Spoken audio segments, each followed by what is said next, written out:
Et bonjour à tous, on se voit en live plusieurs fois en ce moment et ça me fait super plaisir d'être là avec vous.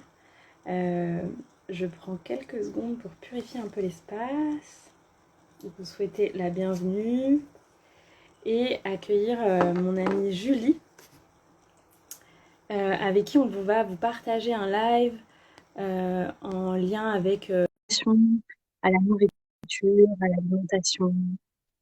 Euh, donc, je vais attendre que Julie arrive et que vous puissiez la rencontrer. Euh, Superbe! Salut Magnifique, Anaïs! trop belle! Waouh! T'es hyper lumineuse! Ah bah écoute, c'est gentil, mais c'est parce que je pense que c'est parce que je viens d'aller me promener en forêt. Et je viens de rentrer, donc je dois encore avoir les joues rosées. Trop belle! Même tes cheveux et tout ça, tout est hyper... Écoute, merci mille fois, je prends tes compliments avec grand voilà, plaisir. c'est Et, et, hyper... et je te les retourne aussi. merci, merci, merci. Je suis super contente d'être là avec toi, ça me fait Moi plaisir aussi. de faire ce live. Ouais, merci Euh, beaucoup pour cette initiative. Voilà, je suis vraiment réjouie d'être là. Et ben écoute, c'est avec joie. Et je me dis, c'est un immense cadeau parce que moi, je me souviens il y a très longtemps, c'était même avant qu'on se connaisse, que j'avais écouté un de tes podcasts. Je pense que c'était peut-être une de tes c'était début 2020, fin Mm. 2019. Et ça m'avait fait tellement de bien. J'étais dans une Ah, période où j'avais sorti d'un panchakarma, donc il y avait eu tout ce process aussi par rapport à la nourriture au corps.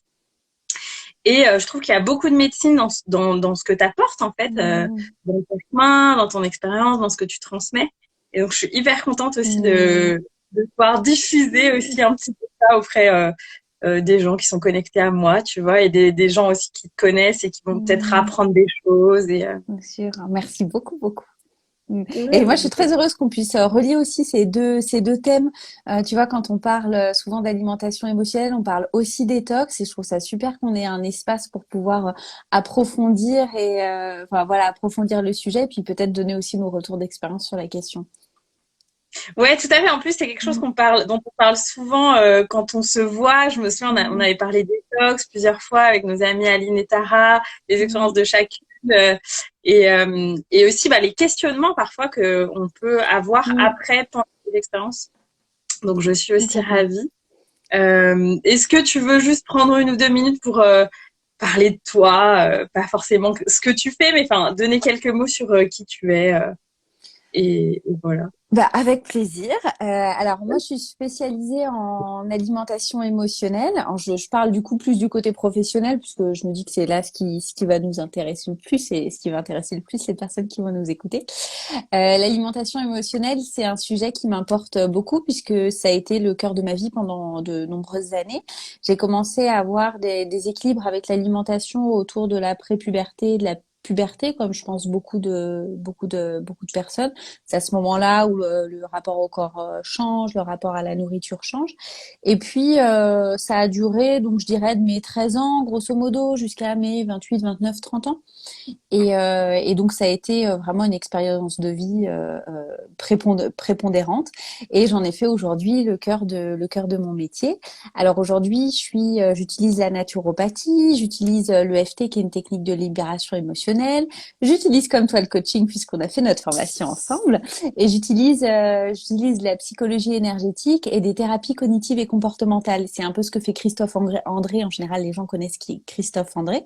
Et donc, je mêle tout ça pour plein de sujets différents, dont l'alimentation émotionnelle. Génial. Trop bien, superbe.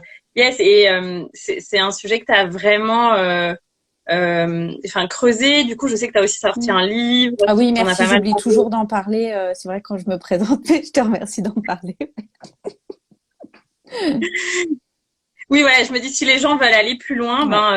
ben il y a déjà ce livre qui est sorti en audiobook d'ailleurs il y a pas longtemps, hein, c'est ça, Oui, je crois. c'est ça aussi que j'ai enregistré. J'ai eu la chance de l'enregistrer en audiobook et c'est un livre qui est dispo dans toutes les librairies et qui est abordable parce qu'il est à 12,90 €. Donc c'est un chouette moyen d'approfondir un sujet, voilà, avec enfin, de façon abordable, quoi. Ouais, ouais. Et puis en plus, je pense que même si, tu vois, a priori comme ça, on peut se dire non, mais moi, je pense qu'en fait, Mhm. on a tous Ça. Bah Enfin, oui, on a tous un rapport émotionnel avec l'alimentation et d'ailleurs, pendant les détox, en général, ce rapport justement à l'alimentation qui est hyper singulier, il ressort. Qu'on ait des troubles alimentaires ou pas, finalement, on est tous assujettis à un moment donné à un autre alimentation émotionnelle. Je suis fatiguée, je suis stressée, qu'on mange ou qu'on mange pas, finalement, hein, notre rapport à ce qu'on met dans la bouche, il est forcément lié à nos émotions et c'est tout à fait normal. super. Et ouais, on voulait parler de ce thème détox parce que moi, je propose une détox à partir de samedi. Donc, c'est une détox avec diète de plantes et voilà, on fera, enfin, chacun fait du mieux qu'il peut. On propose des jus, on propose des plats ayurvédiques type kitchery en recette pour que les gens puissent rester dans une alimentation qui soit quand même détoxifiante et Mmh. légère, mais que s'ils ont besoin de manger du solide, ils pourront manger Ouais. solide. Est-ce que toi, tu as un partage justement, par exemple, déjà sur peut-être les expériences que tu as vécues de détox ou de jeûne Ouais. et ton regard dessus de personne qui est quand même Mmh. professionnelle et, euh, et professionnelle avertie parce que en plus moi j'ai aussi connecté avec des gens qui pouvaient avoir des parcours de professionnels de l'alimentation, naturopathes, etc., mais qui n'ont pas toujours ce regard que tu as, qui est le regard Mmh. émotionnel. Ouais. Alors du coup, c'est une question super importante. C'est vrai que du coup, la détox, c'est une part primordiale de la naturopathie, de la médecine ayurvédique. On va alléger le corps, on va retirer les toxines, etc. Néanmoins, quand on a un rapport, alors je sais pas comment on peut dire, conflictuel, déséquilibré avec l'alimentation, quand voilà, c'est difficile, on y pense, on se dit qu'on mange trop, ensuite qu'on mange pas assez, enfin que c'est une préoccupation dans notre vie. Attention au détox. C'est-à-dire que là, par exemple, la solution que vous proposez, pour moi, elle est super. Les personnes qui veulent ne pas manger et pour qui c'est extrêmement facile et où il n'y a pas d'émotions très fortes qui vont ressortir, bah go, allez-y, c'est une super solution. Et puis les personnes qui vont avoir un déséquilibre avec l'alimentation, même si elles ont envie de jeûner et de ne pas manger de nourriture solide, je leur conseillerais quand même de garder de la nourriture solide parce que le revers de bâton, ça va être une fois que la détox est terminée, peut-être que pendant une ou deux semaines, on va tenir en fait la suite de la détox parce qu'une détox, j'imagine que vous allez en parler. Voilà, il y a un temps donné, puis après il y a une phase de reprise alimentaire, etc. Et ça, faut faire vraiment attention pour que la détox, elle soit vraiment bénéfique pour le corps. Et quelqu'un qui a des déséquilibres avec l'alimentation, et ben paf, va y avoir un retour de bâton. Et là, moi, je vais parler de mon expérience perso. Du coup, j'ai fait un jeûne il y a peut-être 5 6 ans, j'arrive plus à me souvenir. Et donc c'était un jeûne assez long de 7 jours où je buvais que de l'eau. Et donc ça s'est très bien passé. Bon, il y a plein d'émotions qui sont ressorties. Hein. C'est vrai quand on fait qu'on arrête de manger, qu'on met tout au repos, il y a plein de choses qui peuvent venir à nous, plein de réflexions. Puis on a du temps, on a de l'espace pour ça. Mais après, la reprise alimentaire, il y a un moment donné où ça a été compliqué pour moi puisque j'avais été privée de certains aliments et du coup, j'en ai vraiment mangé plus que de raison. Et je me souviens que dans la durée, finalement, le jeûne a quand même été bénéfique, mais voilà, il y a eu un comportement qui était biaisé puisqu'il y avait une trop grande privation. Donc finalement, si aujourd'hui c'est moi qui encadrais par exemple un séjour de jeûne, bah, des personnes qui ont des déséquilibres alimentaires, bah, en fait, je leur ferais faire des monodiètes, par exemple. Ou alors là, je parle avec l'angle de la naturopathie. Je connais pas la médecine ayurvédique, mais ou alors je leur ferais des cures de jus, mais quand même ingérer quelque chose pour qu'il y ait le moins de frustration possible. Donc à chacun aussi de voir, voilà, bah j'ai ça. Finalement, c'est plus bénéfique de quand même manger pendant la détox pour après qu'il n'y ait pas je me jette pas sur la nourriture plutôt que ah non, je veux faire les choses hyper strictement, mais derrière, ben on sait que on va pas pouvoir tenir. Complètement. Et merci beaucoup de partager ça parce que moi, jusqu'à il y a peu de temps, et ça faisait partie de nos échanges, je me Mm. suis beaucoup interrogée sur ça parce que souvent, après les jeûnes, après des jeûnes à l'eau, par exemple, même si c'était des périodes courtes, Mm. tu vois, parfois je fais des jeûnes à l'eau de 2 3 jours ou même juste 2 jours moi-même. Euh, ou après, mais parce que comme toi, j'ai eu une relation à l'alimentation Mm. très compliquée, je dirais de mes 15 ans à mes jusqu'à il y a pas longtemps en fait, peut-être 32 ans, tu vois. Mm. Et j'ai eu des très fortes périodes de privation. Parfois, je me suis vraiment affamée.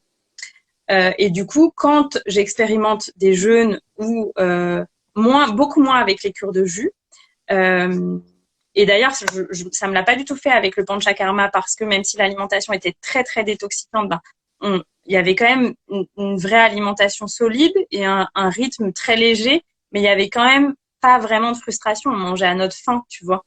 Mais en tout cas, habituellement, après les jeûnes hydriques ou enfin les jeûnes à l'eau, etc., je sens que je peux avoir exactement ce que tu décris. Et moi, ça vient même pas, ça attend pas un mois pour venir, quoi. En général, c'est tout de suite la semaine d'après des phénomènes où j'ai l'impression que mon corps me dit, ah non, mais tu m'as mis dans un espace de survie. Donc, je vais faire des réserves maintenant au cas où je revis ce moment de survie. Et je vois vraiment ce truc de cerveau reptilien et je pense le système nerveux qui est un peu pas préparé en fait et pas soutenu.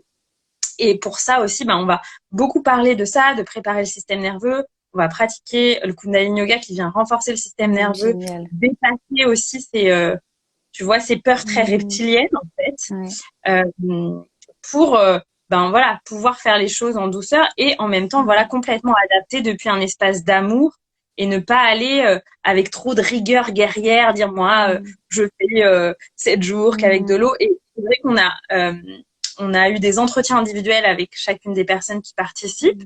Et comme tu dis, il y a des profils très différents. Et c'est super de pouvoir leur dire, tu peux adapter. On va fournir différents types de recettes et en fonction, tu pourras piocher en fonction de si toi, tu veux manger solide, si tu veux plutôt liquide.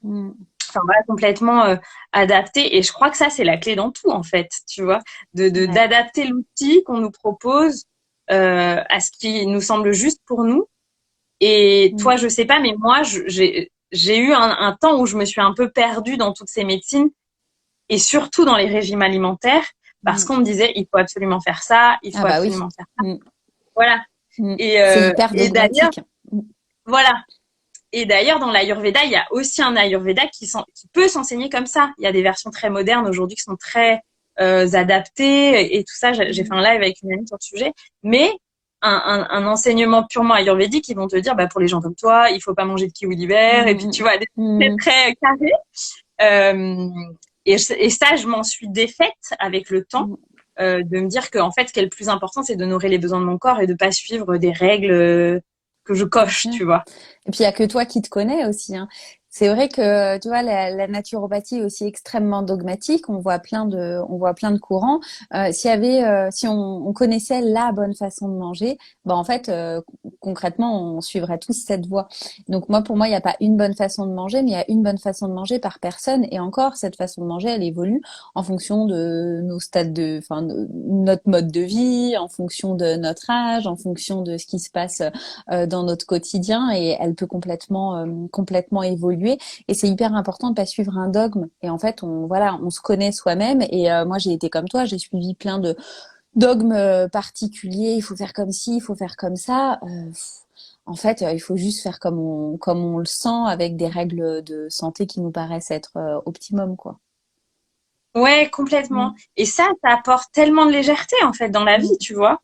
Et j'ai fait ce switch vraiment récemment, tu vois, il y a vraiment peut-être 2 ans, où quelqu'un m'a dit, mais en fait, j'étais allée voir une amie que je viens juste d'aller voir aussi, qui transmet, qui est plus dans la médecine chinoise, etc., mais qui a créé sa propre pratique, un peu comme toi, tu vois.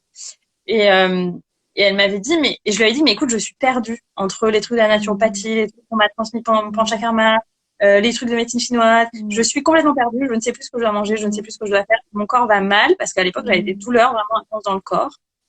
Et elle m'a dit, mais en fait, est-ce que tu as déjà demandé à ton corps, quoi? Et c'est tellement simple. Et j'avais tellement remis mon pouvoir à l'extérieur, tu vois, que ça, c'était un vrai enseignement. Et encore aujourd'hui, je vois que c'est quelque chose qu'on peut faire pour tout, tu vois. Si on a une douleur, en fait, est-ce on peut juste demander au corps le message de la douleur mais je trouve que c'est une posture qu'on doit entretenir, tu vois, de se dire, ok, juste et revenir à du bon sens, quoi. Moi, souvent, je me dis, mais revenons à ce que faisaient alors pas forcément nos grands-parents, mais nos arrière-grands-parents. pour la nourriture, pour se guérir, alors bien sûr, hein, ça a évolué, on a la chance que la médecine ait évolué, que nos connaissances aient évolué, mais finalement, si on revient au basique et à du bon sens, on a en fait les réponses. Et comme tu dis, on a tendance à, pour la détox, pour l'alimentation émotionnelle, tout ce qu'on veut, en fait, à extérioriser, à donner notre pouvoir, à dire, bah, les autres savent mieux que moi. Alors, c'est important d'aller chercher la connaissance, de savoir quels aliments vont permettre de détoxifier mon corps, voilà, quelles sont les possibilités, etc. Mais après, bah, en fait, il y a que nous qui pouvons déterminer ce qui est bon pour nous, quoi. Et de Waouh. pas Et hésiter à arrêter aussi. Tu vois là, on parle du coup de détox solide, pas solide. Bah en fait, si je commence une détox qui est pas solide et qu'au bout de 2 jours, je me rends compte que bah, c'est pas ok. En fait, je peux pas continuer à mener mon quotidien parce que je suis pas en retraite et que je dois continuer à bosser ou je sais pas que j'ai des choses à faire, etc.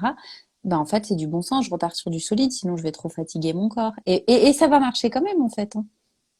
complètement, complètement. Je crois Mm. que c'est aussi beaucoup depuis un espace de l'intention. Moi, Mm. j'ai fait une détox fin février avec mon ami justement avec qui on Et propose cette oui. détox. Et on s'était dit, ben, écoute, on fait de notre mieux pour que on fasse 5 jours ensemble. Mais s'il y en a une qui a besoin de manger solide, de manger des Mm. fruits, ben, complètement OK. On avait acheté ce qu'il Mm. fallait, aussi des tisanes, etc. On buvait beaucoup, beaucoup d'eau de coco. Et puis, on s'était autorisé à ce que aussi l'une, si elle veut le continuer, ben, elle peut continuer. Et l'autre, si elle veut ben, reprendre une alimentation, voilà, au début un peu doucement et tout ça. Mm. Ben, en fait, on s'était dit, mais en fait, c'est à chacune d'avoir cette sagesse de vraiment écouter le rythme et de même pas se sentir contrainte par notre duo, tu vois, où Mm. on s'était dit, ouais, on fait ça ensemble et tout ça, mais de vraiment honorer d'abord soi, quoi. Mm. Et je trouvais que ça très chouette de pouvoir s'offrir cette flexibilité tout en bénéficiant du soutien de l'autre, tu vois, parce que moi, j'ai aussi beaucoup expérimenté de cure de jus ou de jeûne hydrique, genre, tu vois, dans ces cas-là, je me dis, bon, je m'enferme dans mon chez moi et puis je fais Mm. 3 jours. Donc, j'ai beaucoup expérimenté seule. Et à deux, ça donne une autre puissance, tu vois. C'est vraiment très chouette. Mais aussi pouvoir s'en Mm. libérer, comme tu dis, de dire, ben voilà, Mm. si au bout de 3 jours, on se rend compte que pour nous, euh, cure de jus, c'est pas assez nourrissant, ben se dire, Mm. ok, je fais à ma sauce. Et c'est super intéressant ce point que tu relèves, le fait de pouvoir s'autoriser. Parce que même si on va pas forcément passer à l'action, au niveau cognitif, on n'est pas du coup dans un cadre où on est restreint. C'est le principe des régimes aussi. C'est j'ai pas le droit de faire ça, donc je n'ai qu'une envie, c'est d'y aller. Par contre, si j'avais le droit d'y aller et si je sais qu'à tout moment je peux m'y autoriser, eh ben en fait, je vais peut-être garder la ligne de conduite que j'ai envie d'adopter pour une semaine. Et du coup, voilà, ce truc de se dire, mais en fait, j'ai le droit de changer à n'importe quel moment. Aussi au niveau cognitif, tu parlais du système nerveux. Ça permet de beaucoup s'apaiser en fait. Je fais ce que je veux, je fais ce qui est bon pour moi. Et ça enlève je trouve que ça enlève un grand poids. Ouais, tout à fait. C'est ça, en fait, sortir de cet espace où il y a des règles, où il y a des Exactement. cadres très stricts, Il y a des etc. interdits. Mm. Ouais, complètement. Oui, oui, ça, je vois aussi, ça a beaucoup changé. Euh, je crois que c'était aussi il y a 2 ans où j'avais été voir quelqu'un qui m'avait dit, mais en fait, pour ton alimentation et pour ton corps, est-ce que tu t'autoriserais pas à manger comme mangeait ta grand-mère? Et j'étais là, ah mais non, Mm. elle mange pas de viande, c'est pas ok, Mm. tu vois, elle mange hyper gras, hyper sucré. Mm. Et, euh, et après ça, j'ai repris des choses que je mangeais enfant, qui étaient un grand Mm. plaisir pour moi. Et je continue de le faire. Et même si je sais que, bah voilà, peut-être parfois pour mon corps, ce serait beaucoup, ou c'est peut-être pas l'alimentation la plus pure que, mais en fait, ça me fait tellement plaisir et ça vient d'un espace d'amour où je me dis, ah, mais en fait, j'aime Mm. cette alimentation, tu vois. Ah oui. Et Puis le donc, je me corps, dis, il ben sait voilà, faire un équilibre. complètement. Et j'étais tellement rentrée pendant des années dans un truc où genre, ça c'est interdit, ça plus Mm. jamais de la vie, ça, tu vois. Mm. Que quand cette personne m'a dit ça, j'étais là, j'ai l'impression que c'était un cataclysme, tu vois, dans ma tête. Mm. Euh, mais enfin voilà, c'est comment on Mm. renverse le paradigme quand on a eu un Mm. rapport hyper strict et rigoureux à son alimentation. Et Mm. je pense que ça parle à beaucoup de gens parce que ça peut parler à beaucoup de femmes, mais ça peut parler aussi à beaucoup d'hommes parce Mm. que moi j'ai vu aussi beaucoup d'amis, parfois dans la discipline sportive, tu vois, aller dans une relation à l'alimentation extrêmement stricte, Mm. euh, alors qu'en fait, bon bah on peut aussi faire les choses autrement et honorer le corps autrement, tu vois. Complètement. Et c'est vrai qu'on entend pas mal je sais pas, de coach sportif, coach alimentaire dire ben c'est 80% bien et 20% on se fait un peu plaisir. Et moi je suis assez d'accord avec ça. En fait, de se dire ben mon alimentation au quotidien elle est équilibrée, c'est des bons produits, etc. Mais en fait, si j'ai envie de manger de la pâte à tartiner de temps en temps parce que ça me rappelle quelque chose, tu vois, tu parlais de l'alimentation d'enfant, donc c'est un peu à ça que je pense. Ou eh ben en fait c'est pas grave, le corps il sait se réguler et puis après on peut le réguler avec des moyens comme une détox de temps en temps pour faire un petit reset pour le soutenir. Mais en fait on peut pas vivre dans un monde où on est en hyper contrôle tout le temps et en hyper vigilance sur tout ce qu'on mange parce que sinon on y pense tout le temps, on est un peu dans une prison, c'est trop cadré, on perd de la spontanéité, on perd du plaisir et puis on est dans une zone de frustration. Donc en plus, on va aller 2 fois plus vers les aliments qui sont étiquetés comme interdits, puisque en fait tout ce qui est interdit nous donne envie. Et c'est pas forcément le plaisir, on l'a pas quand on a l'aliment en bouche. Le plaisir, on l'a quand on est en train de transgresser et de s'accorder ce qu'on désire vraiment. Et le plaisir, il est là, il est vraiment dans la transgression. Je désire tellement quelque chose que dont j'ai pas le droit. Finalement, je prends mon pied à le faire quand même. Mais gustativement parlant, bah en fait, si on se concentre sur le moment présent, c'est pas l'extase. En fait, c'est vraiment une projection cognitive de ce truc. Mais j'ai tellement envie de le manger, c'est tellement bon, j'en ai un souvenir. Là, on n'en peut plus, on en salive. Et en fait, quand c'est dans la bouche, vraiment, si on revient à l'instant présent avec la pleine conscience, on se dit, ben en fait, ouais, c'est juste ça. Le plaisir, il est là avant. Donc, si c'est autorisé, eh bien, en fait, la tartine de pâte à tartiner, bah, elle descend de son piédestal. Complètement. Et c'est hyper chouette ce que tu dis parce que je l'ai observé ça aussi au moment de notre détox avec mon ami, où parfois on se disait ah franchement quand ce sera fini on pourra aller se faire ce vegan chocolate cake, tu vois Mmh. trop bon et tout. Et en fait quand c'est arrivé, quand on a plus goûté ce gâteau au chocolat complètement fou, j'étais là oui bon bah c'est bon mais c'est pas plus tu vois. Ouais. Et c'est comment parfois enfin le mental en fait, enfin je sais que je connais pas exactement le mécanisme, peut-être tu sais mieux que moi, mais comment on cherche à se nourrir en se faisant un fantasme, et peut-être que ça Mmh. fonctionne aussi, hein, peut-être qu'on se nourrit aussi juste en y pensant.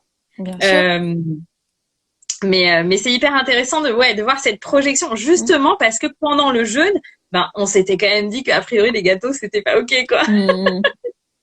Ouais, c'est exactement Mais ça qui se passe, tu vois. C'est le désir, en fait, je désire tellement que quand je vais passer à l'action, quand je vais commander mon gâteau au chocolat, je vais avoir un plaisir, un sentiment de satisfaction énorme qui va déferler qui va permettre d'avoir une grosse dose de dopamine.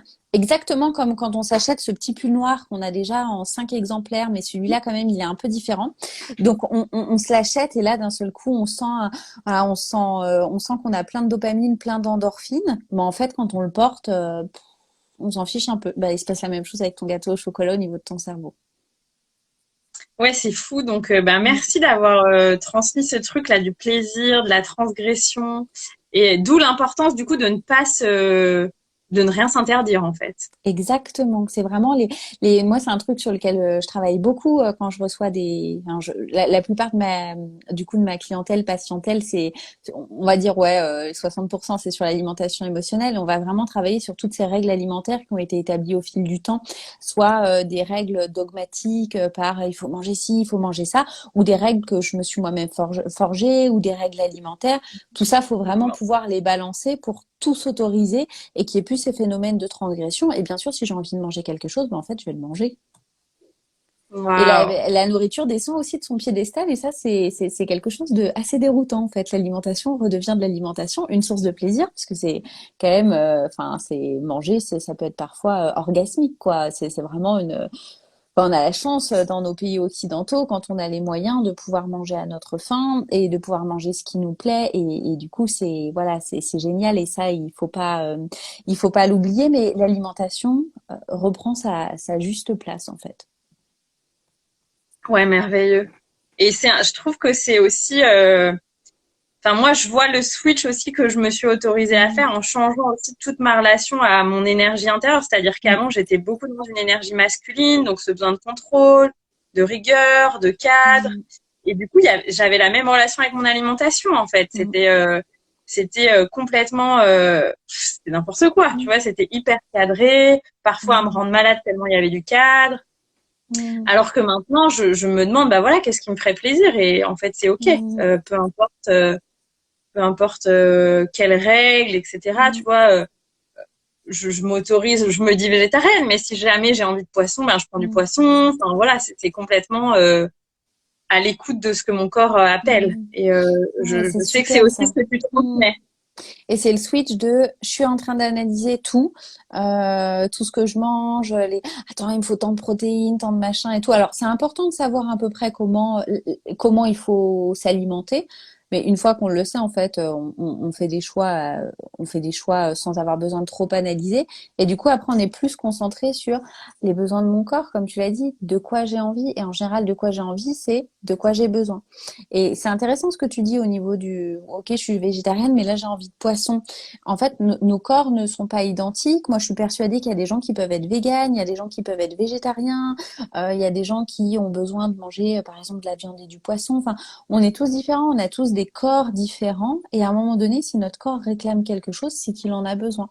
Moi, j'ai quasiment tendance à être super végétarienne et en fait, là, je suis en fin de grossesse. Ça fait 1 mois que j'ai envie de manger. Je mange quasiment jamais de viande et j'ai vraiment ce besoin physiologique de manger de la viande. Donc, je choisis on va dire que quelque chose qui est en accord avec mes valeurs, mais je vois bien que, en fait, c'est mon corps qui demande quelque chose. Et l'envie, le besoin se mêlent, mais il faut pouvoir être à l'écoute de ce qui se passe à l'intérieur. Et c'est hyper beau Mm. de pouvoir s'offrir cette flexibilité, en fait. Mm. Et est-ce que toi, enfin, je sais pas, t'as des conseils à transmettre justement pour des gens qui ont cette relation émotionnelle à l'alimentation ou cette relation très Mm. rigoureuse? S'il y avait, Ouais. je sais pas, 3, 4 conseils que tu transmets de façon générale, ce Ouais. serait quoi? Alors moi, mon premier conseil, ce serait de se faire aider sur le plan physiologique. Souvent, on parle des émotions et c'est super important. D'ailleurs, moi, je parle tout le temps du coup de l'alimentation émotionnelle et c'est émotionnel qui m'intéresse là-dedans. Mais quand on est assujetti aux troubles alimentaires, à l'alimentation émotionnelle, au bout d'un moment, c'est le corps qui se dérègle aussi puisque on lui en fait voir quand même des vertes et des pas mûres. Donc, ce qui pourrait être chouette, c'est de se faire accompagner par quelqu'un qui est naturopathe, qui fait de la médecine ayurvédique, de la médecine chinoise, peu importe, mais qui est formé au déséquilibre alimentaire, qui va pas donner une fiche de il faut manger X trucs, etc., etc., pas quelque chose de trop rigoureux, et qui va nous permettre de remettre de l'énergie et du vivant dans le corps. Ça peut être commencer par ça, et puis par exemple, faire une détox légère, tu vois, comme ce que vous proposez. Enfin, pas quand je dis légère, ça va avoir un grand impact sur le corps, mais on n'est pas sur quelque chose d'hyper draconien de je m'arrête de manger pendant une semaine. On y va progressivement. Et ça va permettre de rebooter le corps. Peut-être de se désintoxiquer un peu du sucre, etc. Mais on s'arrête pas là. Parce que ça suffit pas. On se fait suivre. Donc ça peut être choisir des méthodes pour monter en compétences émotionnelles et comprendre ce qui se passe. Donc moi j'ai tendance à croire qu'on avance plus vite quand même à deux que seul. Donc ça dépend après des moyens financiers, de ce qu'on a envie d'allouer. Ça peut être et déjà dans un premier temps écouter des podcasts, lire des livres et puis ensuite se faire suivre par quelqu'un qui va être spécialisé et qui va comprendre tout le monde des émotions avec des thérapies qui sont relativement brèves. Donc en fait voilà, je crois que ce seraient mes 2 conseils, tu vois, c'est vraiment s'occuper de son corps du mieux possible sans se blâmer, hein, on fait du mieux qu'on peut tout le temps. Et puis après, aller monter en compétences émotionnelles et aller comprendre ce qui se passe à l'intérieur de nous, ce qui nous pousse à manger, quel a été notre chemin. Et en fait, c'est une chance finalement d'avoir un déséquilibre avec l'alimentation, puisque je pense que toi comme moi, on pourra le dire, c'est un merveilleux chemin qui nous amène vers la connaissance de soi. Il y a d'autres personnes, ce sont des maladies, d'autres personnes, c'est le stress, enfin, peu importe en fait, mais voilà, c'est quelque chose qui va nous amener à bien nous connaître, et peu importe le stade de ce qu'on vit, parce que les souffrances sont toutes différentes. Il y a des gens, ça va les faire souffrir 3 fois par semaine, puis d'autres, ça va être à chaque minute. On peut s'en sortir et peu importe le temps que ça va prendre. Ouais, merci de ton message. Et c'est vrai que quand il y a quelque chose qui vient me challenger, tu vois, au début, ben, je suis un peu dans mon truc, tu sais, au début, on a tendance à se raconter l'histoire et ça. Puis souvent, maintenant, j'ai vraiment le réflexe tout de suite après. Et notamment parce que quand j'écris, en fait, ce qui se passe, je vois bien et j'arrive à me désidentifier de l'histoire. Et souvent, je me dis, waouh, mais c'est un cadeau, en fait, ce truc-là Mm. qui vient me chercher, me titiller. Et, euh, et on peut avoir ce regard sur tout. Et c'est vrai qu'avoir ce regard sur les difficultés qu'on a pu avoir en lien avec l'alimentation, c'est hyper beau et je me l'étais jamais vraiment dit, tu vois. Mm. Mais je trouve ça très très beau parce que je vois aussi à quel point ça a eu un impact sur me connaître, aller chercher des réponses, changer justement ma relation. Et en fait, c'est aussi comment j'ai changé ma relation à l'alimentation, mais comment j'ai changé ma relation à moi-même, C'est comment j'ai ça. changé ma relation aux autres, Mm. comment j'ai changé la relation à ce que je reçois. Je sais qu'on parlait de Mm. ça aussi avant le Mm. live. Comment voilà, comment j'accepte des choses et des énergies en moi et pas en moi. Et c'est la même chose avec l'alimentation, en fait, de quoi je me nourris au plan alimentaire, mais aussi sur tous les plans, quoi. Tu vois, énergétique, de quoi je me nourris dans ce que je regarde sur les réseaux sociaux ou pas, les médias, comment je me nourris, est-ce que je me sens nourrie par mes relations, C'est est-ce que je me exactement ça. Mm. et Pardon, non, non, j'allais te vas-y, couper. c'est exact. Enfin voilà, je trouve Mm. que c'est très beau ce que tu partages parce que ça va bien au-delà de l'alimentation euh, physiologique, Mm. on peut dire. Et l'alimentation, quand on parle d'alimentation émotionnelle, en fait, c'est la partie immergée de l'iceberg. C'est finalement, c'est le truc qu'on voit, on se focalise dessus. Et d'ailleurs, quand on est en proie à ces troubles-là, ben en fait, on regarde que l'alimentation, mais l'alimentation, en fait, en réalité, on s'en fiche. C'est ce qu'il y a derrière. Et lors des accompagnements, on parle un peu alimentation, mais en fait, on en parle très très peu. On parle de tous les sujets que tu as énumérés, puisqu'en fait, c'est tout ça qui va avoir un impact sur notre alimentation et qui se cristallise sur l'alimentation. Et c'est ça qui est passionnant quand on se pose ces questions-là de ok, l'alimentation émotionnelle, comment est-ce que je fais pour m'en sortir? En fait, on va toucher à tous les aspects de notre vie. Et c'est en changeant tous les aspects de notre vie, en allant les creuser, les identifier, en prendre conscience, enfin, du coup, effectuer des changements pour se sentir mieux, que naturellement, sans forcer, notre rapport à l'alimentation va changer. C'est pas en faisant un Xème régime, je dois manger ci, je dois manger ça, etc. Et tu vois, je suis curieuse parce que en t'écoutant, j'ai fait un lien. Moi, je sais que je suis retombée dans une forme de rigueur en lien avec l'alimentation après une rupture amoureuse très difficile et un rythme professionnel complètement abusif. Mmh. Mais le tout était lié, tu vois, j'avais ma rupture, donc j'avais pas très envie de rentrer chez moi, j'avais pas trop envie Mmh. d'affronter mes émotions, et je voyais mon corps qui commençait déjà à bouger, plus un arrêt de pilule aussi, on va dire, j'ai un Mmh. peu tout. Et donc, je sentais que mon corps commençait un peu à faire des réserves, tu vois. Et j'étais là, ah non, non, mais hop, je reviens dans une relation hyper stricte à l'alimentation. Et est-ce que toi, t'as fait un lien aussi dans ton expérience entre ton lien à l'alimentation et ton lien à recevoir de l'amour dans le cadre de tes relations et presque ton lien à l'amour et à tes relations amoureuses? Complètement. Alors juste déjà dans ce que tu disais, tu vois, c'est un moyen quand tout est en train de partir en live dans ma vie, je garde le contrôle. Je garde le contrôle et je garde un espace de sécurité. C'est hyper sécurisant. C'est moi qui choisis ce que je mets dans mon corps. Je contrôle mon corps, etc. Donc c'est comme si tous les piliers de ma chaise, tu vois, on appelle pas ça des piliers, la chaise là, comment on appelle ça, les mots me Les pieds de la chaise. les pieds, merci, les pieds de la chaise. Hop là, il y en a un qui part, deux qui part, c'est bancal. J'en remets un, je tiens la route du coup, en contrôlant mon alimentation. Et bien sûr, pour répondre à ta question, il y a un gros lien entre ce qu'on pourrait appeler la dépendance affective. Peut-être que c'est ça ce à quoi Ouais, tu faisais c'est ça, référence. ouais, Et puis ma complètement. façon de m'alimenter. Et je pense que la plupart des gens qui ont des troubles avec l'alimentation ont un rapport affectif qui peut être compliqué. Ça peut être avec les amis, ça peut être avec une relation amoureuse, ça peut être avec notre environnement familial. Et il se passe un peu la même chose. Dès que le lien va être trop distendu, que je vais me sentir seule, que je vais me sentir en insécurité, alors je vais me resécuriser avec l'alimentation. Et en tout cas, je vais détourner mon mon attention sur l'alimentation, puisque c'est beaucoup plus facile de regarder ça que de regarder un attachement affectif qui est pas juste pour nous. Donc ouais, en général, franchement, on voit régulièrement les deux qui s'entremêlent, qui s'entrechoquent, et ça c'est des choses à aller du coup à aller chercher. Si je suis en couple avec quelqu'un, tout va hyper bien, d'un seul coup j'oublie de manger, etc. Puis ça c'est voilà, ça se termine. Et en général, c'est des amours qui sont passionnels. Donc je ressens une grande passion, c'est les montagnes russes, et puis hop là, quand ça redescend, et ben c'est la cata, les émotions sont extrêmement fortes, et du coup je vais compenser avec la nourriture, et comme j'ai compensé avec la nourriture et que mon corps est en train de changer, ben hop, je repasse en contrôle fric, et puis je repasse en mode régime. Donc ça c'est un truc qui est hyper courant.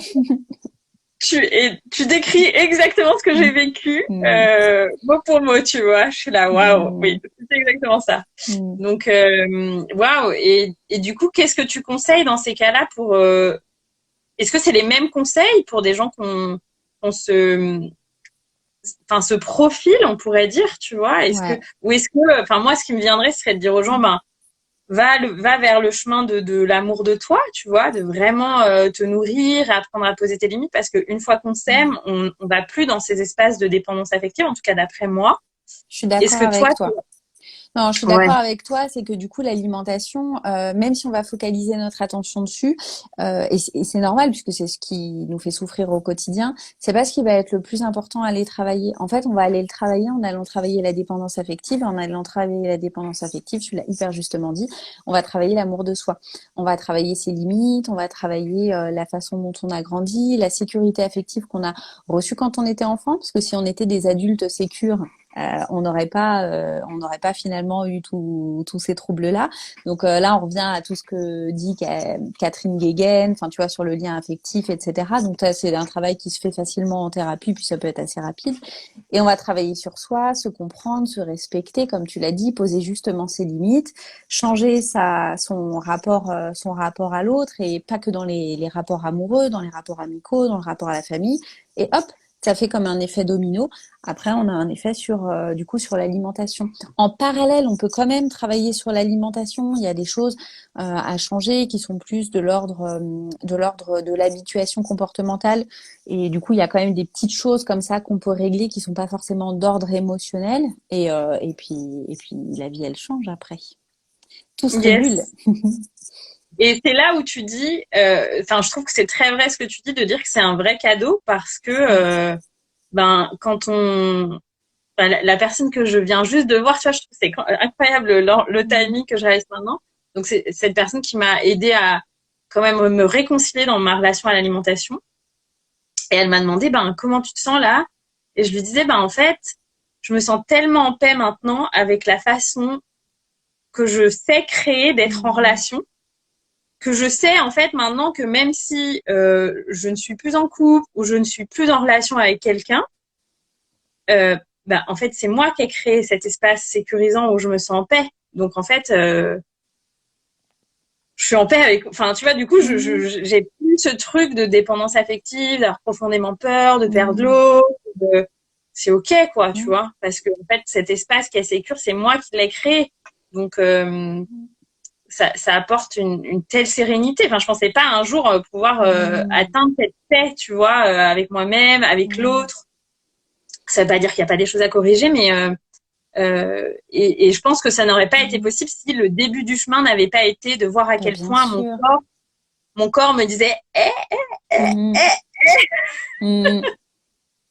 ce que je voulais pas voir, parce que je voulais pas me connecter à mes émotions, tu vois. Donc la seule façon pour mon corps de me dire qu'il y avait quelque chose qui allait pas, c'était de me montrer que voilà, ça n'allait pas, cette façon de se nourrir.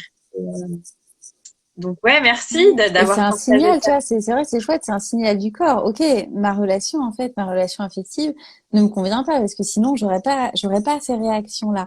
Et le mot que tu as dit, il est super important, c'est la paix. Alors ça veut pas dire que on n'a pas des grands moments de joie et des grands moments de tristesse, parce que ça en fait c'est la vie normale, hein. C'est pas parce qu'on monte en compétences émotionnelles que d'un seul coup on est plus triste si on quitte quelqu'un, si voilà. C'est juste que on sait qu'on va survivre. On sait qu'on va survivre et qu'on n'a pas forcément besoin de béquilles. Alors, on peut avoir besoin d'un repas qui est réconfortant et c'est carrément normal, mais on va pas tomber dans des excès, des excès de fou. Et finalement, cette paix intérieure que tu décris et que tu ressens, je pense que tu la ressens aussi finalement dans ta relation avec la nourriture. C'est ma relation à l'autre, ma relation à l'extérieur, ce que je mets dans mon corps, que ce soit l'amour ou la nourriture. Ben, en fait, tout ça, il y a un changement de paradigme qui est important.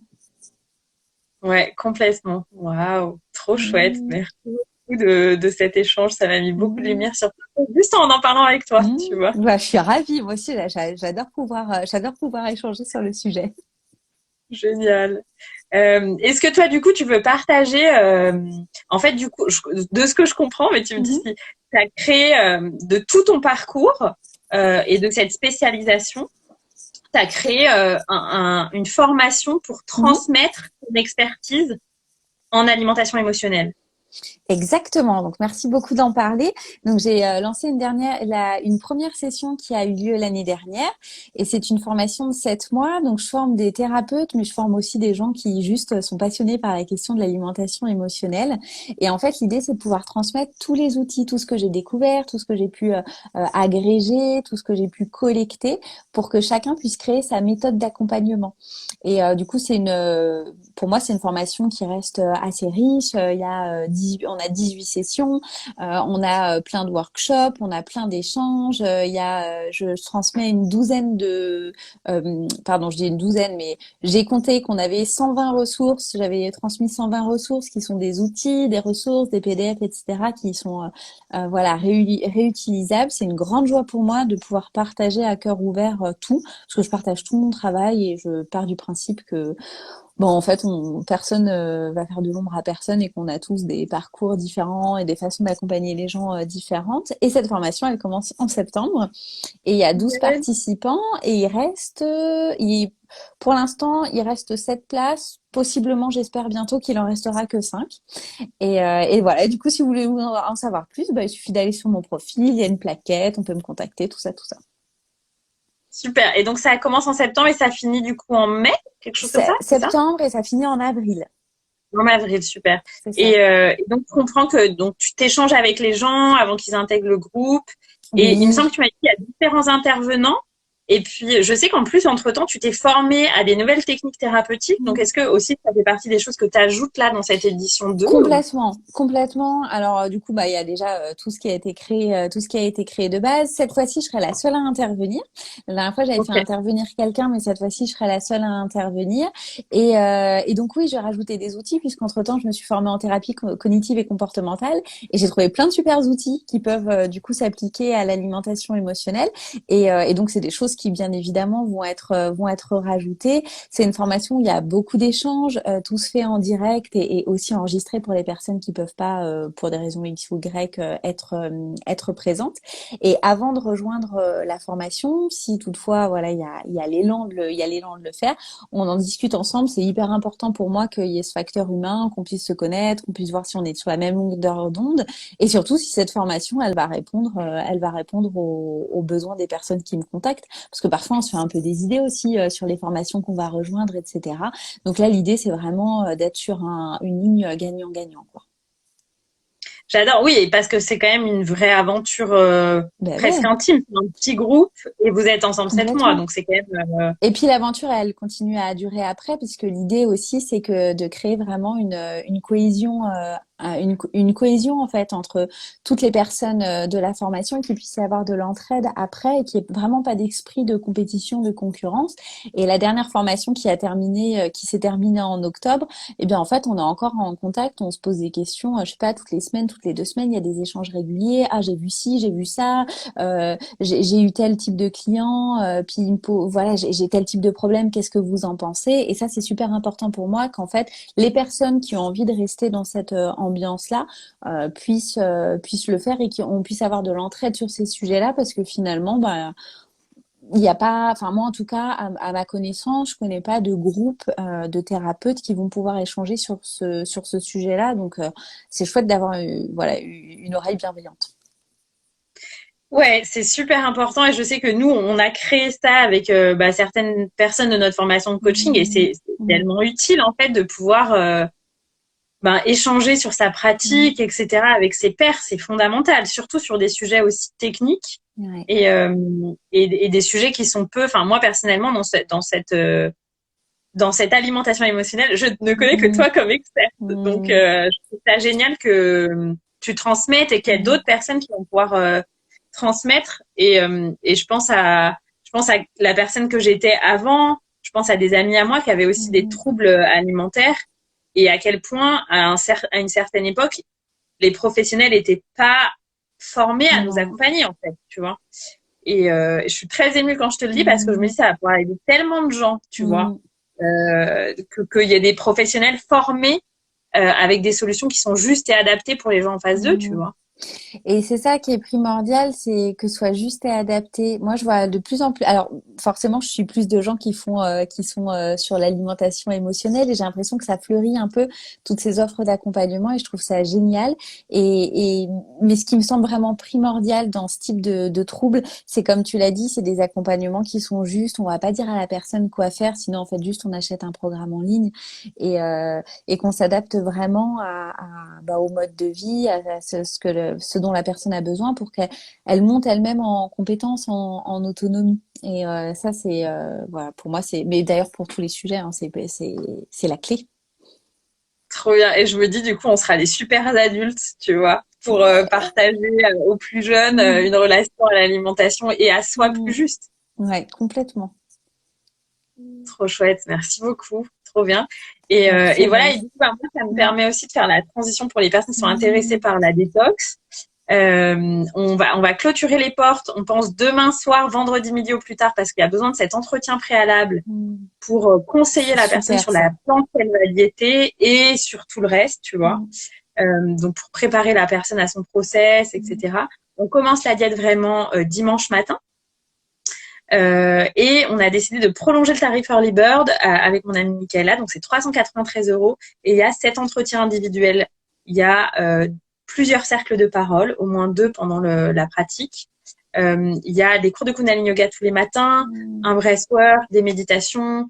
On est en train de créer un super e-book de journaling avec plein de questions pour vraiment accompagner aussi cette relation au corps, aux besoins, aux envies pendant la détox. Et puis, il y aura un groupe de soutien avec tous les participants. Donc, voilà, si vous êtes intéressés, le lien est aussi dans ma bio. C'est génial que ce soit autant encadré. Moi, j'ai jamais vu de détox qui était aussi encadré au niveau émotionnel. En général, c'est voilà, on a un plan alimentaire, on a des plantes, etc. et on suit tout ça. Alors que pendant une détox, on sait bien qu'une détox alimentaire, enfin nous, en tant qu'accompagnante, derrière, il y a tout ce qui est émotionnel. Donc, de pouvoir transmuter tout ça, ça rejoint tout ce qu'on se dit depuis tout à l'heure. C'est, en fait, je transmute plein d'émotions. Je vais pouvoir me débarrasser de plein de choses et apaiser mon système nerveux en même temps que j'allège mon corps. Exactement. Et c'est vraiment canon. pour ça qu'on transmet avec le breathwork, le yoga, pour que vraiment le corps reste dans un espace de paix, tu vois. Et les méditations et aussi la plante qu'on conseille aux gens sur mesure en fonction de leurs besoins qui va amener un message énergétique aussi au corps, nourrir le corps. Moi, je sais que j'ai un gros process avec le chakra du cœur en ce moment, donc je vais diéter le cacao pour nourrir mon cœur, qui se détende, qui soit en paix. Et donc voilà, donc c'est très complémentaire. Enfin, en tout cas, on a essayé de faire notre mieux aussi en fonction de nos expériences du jeûne. Et moi, ce que j'invite, la dernière fois, j'ai vraiment observé à quel point j'avais des schémas qui revenaient pendant le jeûne, tu vois, et comment, si j'avais la conscience de m'observer, je pouvais les déconstruire parce que pendant le jeûne, mon énergie, elle est vraiment très haute. Et donc, ma conscience peut vraiment démêler les nœuds. Et donc, c'est aussi ça l'expérience qu'on propose, de vraiment déconstruire, libérer les émotions et déconstruire des schémas qui sont un peu, voilà, qui se répètent, quoi. Ça, c'est génial. Donc, voilà. C'est un vrai cadeau. Faut foncer, quoi.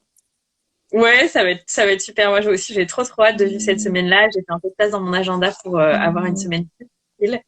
Donc, j'ai super hâte. Mm. Est-ce que toi, il y a autre chose que tu veux partager avant qu'on clôture, une autre actualité ou une petite phrase ou un petit Ah bisou? non, j'ai été absolument ravie de cet échange, Anaïs. Merci beaucoup, beaucoup d'avoir émis cette idée-là. C'était un plaisir de pouvoir parler de ces deux sujets qui sont hyper connexes et puis nos expériences de vie. Puis j'espère vraiment que les personnes qui sont passées par là, ben, ça a pu les éclairer sur, voilà, sur des points X et Y, quoi. Ouais, complètement. Mm. Merci beaucoup. Moi, ça m'a fait aussi beaucoup miroir. En fait, je me rends compte à Mm. quel point à chaque fois que je fais un live avec quelqu'un, Mm. je me dis que c'est tellement génial. Mm. J'adore. Donc, merci beaucoup. Et ben, les personnes, si vous découvrez Julie, je vous invite à la suivre. Si vous voulez aller plus loin sur ce truc d'alimentation émotionnelle, il y a pas mal de podcasts que tu as fait. Il y a Mm. ton livre, voilà, ou à envoyer un MP à Julie. Tu reprendras les consultations pour les personnes qui veulent être accompagnées avec toi. Tu reprendras peut-être l'année prochaine, c'est ça, après. Oui, je reprends en janvier 2023 parce que là, je suis en pause maternité et elle va être longue du coup. T'as bien raison. Mm. Donc, c'est super. Donc, voilà. Mais d'ici là, les gens ont plein de contenus qu'ils peuvent déjà suivre et puis il y aura ta formation et Et tout. plein Donc, d'autres personnes qui peuvent les aider aussi. Mm. super. Bon, bah, Mm. merci beaucoup. Et puis, bah, écoute, je te souhaite une belle soirée. Ça m'a fait super Merci plaisir de passer beaucoup, ce moment Anaïs, avec toi toi. aussi. Et merci à les personnes qui À, étaient là, aux personnes mm. qui se sont connectées. À Au bientôt. revoir. Bye.